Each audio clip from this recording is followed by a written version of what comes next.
Magja-jogging sana ako guys, kaso tingnan nyo naman.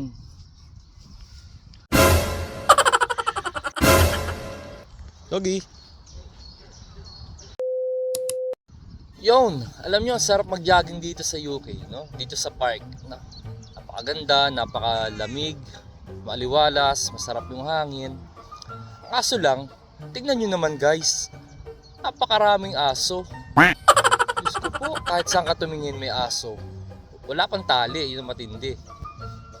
Katulad na lang nitong isang asong to, tingnan nyo naman oh. Ayun oh, pitbull. Diba? Mabait siya kung sa mabait. Pero tingnan nyo naman, nakakatakot eh. Ayan na nga, lumapit na sa akin. O diba? Sino naman gagana mag-jogging yan? Pero wala tayong magagawa guys. Dito kasi sa UK, talagang inaalaw nila yung mag-jogging ang mga owner kasama yung mga pets nila, yung mga aso nila. Isang way na rin yun ng kanilang bonding. Saka para ma-exercise yung mga alaga nilang aso. Kaya yun, talagang makakasanayan mo na lang na maglakad, mag-jogging, mamasyal dito sa park kasama ng mga aso. Wala silang mga tali ha, take note, walang tali yung mga yan. Pansin ko yung iba namang aso na siguro nangangagat, nilalagyan nila ng takip sa bibig. Ewan ko ba kung anong tawag doon, basta nilalagyan nila yung dito. Pero majority talaga ng aso dito kahit anong breed, walang nakatakip sa bibig, saka wala ring mga tali. Pero okay lang naman, so far wala pa namang kumakagat sa akin. Kahit na ilang beses na akong nilalapitan, ginagawa ko nila, tumitigil ako. Kasi may experience na rin ako ng bata ako na nakagat ako ng aso eh. Kaya medyo trauma ako. Pero so far nga, friendly naman sila. Masaya pa rin naman sila kasama. Cute pa rin naman. Diba?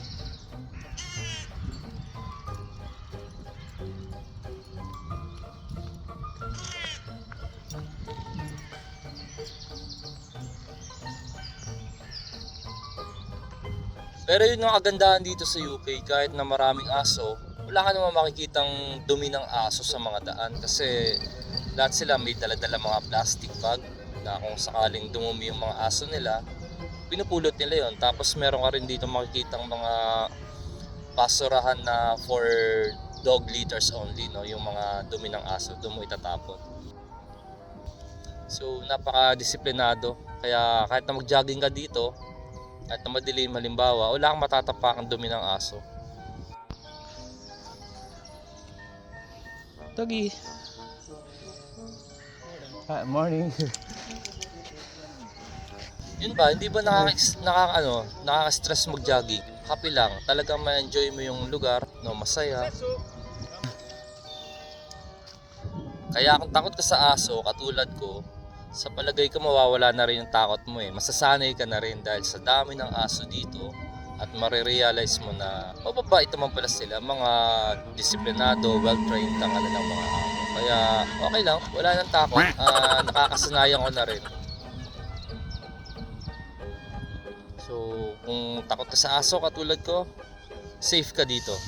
Pero alam nyo, recently, this year lang of 2024, pinagbawal na yung mga oversized dogs eh. Katulad dun siguro ng mga American Pitbull. Bang talagang malalaki at matatapang, sobrang aggressive. Alam ko pinagbawal na yun dito eh. May batas na silang pinasa or may batas na talaga sila na nag-work dito para i-ban yung mga malalaking aso. Siguro meron na rin mga incident na nangangagat sila, no, or umaatake ng mga tao, kaya yun, pinagbawal na. Ang alam ko na lang, meron yung mga natitira na dog owners na merong ganong kalalaking aso, meron silang mga special certificate or tawag doon, mga lisensya para mag-alaga, no? Pero ang alam ko, hindi na sila pwedeng mag-breed, hanggang doon na lang yun. So yung mga malalaking aso na yun, wala na talaga, hindi na talaga sila pwede. Okay, tara, jogging na ulit tayo. Nawawala na yung pagod ko eh. Simulan na ulit natin mag-jogging. Kahit saan talaga ako pumunta, daming aso. Ay, Pero okay lang. Kaya pa naman. Makakasanayan din natin yan. Hindi lang naman puro laro ang ginagawa ng mga aso dito. Minsan, naging guide din sila ng mga matatanda para sa paglalakad ba. Katulad na nung nakikita ko. Ayun, tingnan nyo. O, yun o. May 3 matanda doon, tapos may mga kasama silang aso. Kita nyo ba? Yan. Meron silang kasamang aso. Guide nila yan. Hindi lang yan namamasyal. Well trained ang aso na yan para i-guide yung mga may edad na rito. Yan. Ang galing, di ba? Yung mga asong yan, di yan naglalaro-laro lang. Pupunta yan, sasamahan nila yung mga master nila kung saan man magpunta. Parang guide, saka guard na rin at the same time. Galing, di ba? Yun, matagal na akong takot sa aso guys eh. Kaya kailangan tanggalin na natin yung takot natin. Kailangan masanay tayo. Kailangan mawala na yung fear natin sa mga aso. Kaya subukan natin lumapit. Tingnan nyo to. Is it behave?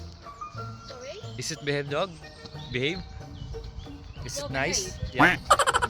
Yes, he's 7 months old, so he's quite what's the word? Boisterous. Okay. Hello doggy. What kind of breed is that?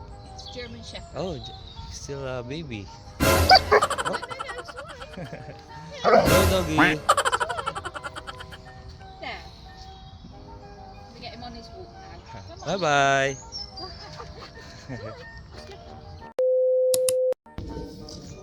Okay, dahil nakalapit na tayo ngayon sa mga aso na subukan na natin, pwede natin sabihin na medyo nawala yung trauma natin. Kaya pwede na tayo mag-jogging kahit paano. By the way, pauwi na ako. Pagod na ako eh. Kaya nandito na lang guys. Me the demons call when they do what they do. And now I feel like taking off, find a place with a view. The pain is never gonna stop if it's controlling you. I know that time can heal it all, I just gotta get through. I just gotta get through, I just gotta get through. Cause I feel like taking off.